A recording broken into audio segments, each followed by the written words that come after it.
They starting to crushing the wheat seed into separate seed from the wheat sticks.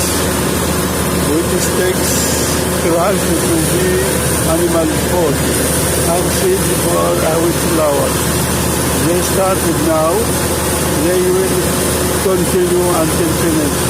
You can know this white sack, white small sack, this is collect the